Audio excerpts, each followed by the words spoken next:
Way Up. I'm here. My girl Rocsi Diaz is here with me today, guest hosting. Hey. Shout out to Candace Grace in the building. Oh, shoot. Gotta shout her out. Shout out to Q Lena in the building. We got the whole squad in here. It's a party. It's a party. I brought everybody. All right, well, let's get into it because you have a brand new show, a podcast, More to the Story. What is it, on episode 5 now? Episode 5 or 6. One of them. I love that you're working so hard. You don't Girl, even know. I don't even know where I'm at right now. All right, well, Bow Wow is about to drop. That episode is It's coming out. out. It's out right now. Yes, I fixed the glitch. It's out. It's out right now. Literally just came out, and some things that we know that you are going to discuss. And you did a post about this because people were having things to say about you sitting down with Bow Wow. Mm-hmm. And one thing that you asked him about was Diddy. And tell us why you asked about Diddy. Well, I mean, at the end of the day, and you know this, we've been in the game for a very, very long time. Bow, he was a child star. So, of course, he's been around and seen things and stuff. So I just asked him, was you at the parties? And more so the experience of what the industry was like during that time, too. And I tell everybody, before you cast judgment, watch the interview. Episode, Watch the interview, and see what he says. Let's hear that snippet. He's like the gatekeeper to the game. Bruh supposed to be on a 250-foot yacht with his wife, leg up, chilling. This how you ride it out. I would never thought that we would see him in this position. And didn't Diddy date his ex? You know that kind of stuff. I don't. Yes, he did. That she was on the boat and everything. True. Yeah. I didn't ask him about that. You were like, okay.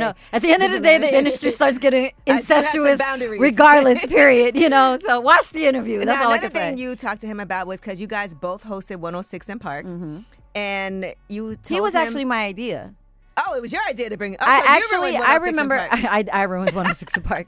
A lot of people would think that. After Free and AJ, nothing else matters. Shout out to Free, by the way.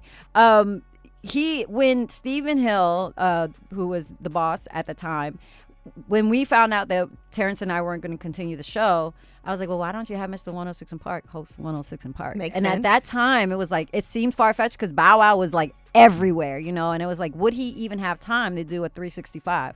Because 106 was a 365 show. So it's like, and it ended up working out. But I definitely was the one that was like, Mr. 106 in Park should host 106 in Park. Well, he did a lot of things on that show that you couldn't even do. No. You or Terrence couldn't do. Yep. And here's what you said to him. We couldn't even mention alcohol. Really? We couldn't even be photographed with alcohol. Really? We couldn't have public relationships. Really? And there he was, making out on the couch. Popping bottles, making out on the couch, seeing everywhere. I was like, really, Bow? Like, the stuff, it's kind of like, when you're the oldest sibling and you look at your younger sibling get away with everything that they get to do that you couldn't do, and you just, watch, Ma! What?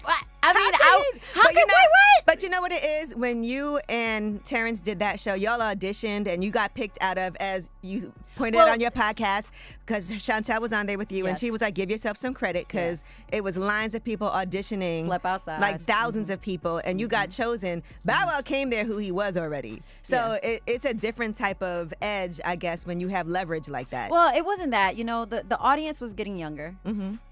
The culture was changing.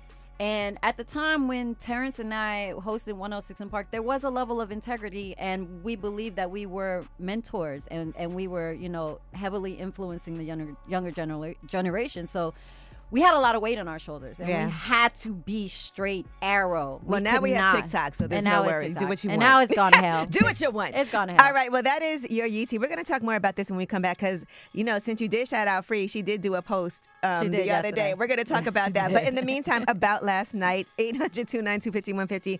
Call us up and leave messages throughout the show, but we'll discuss what we did last night. It's Way Up. Way Up.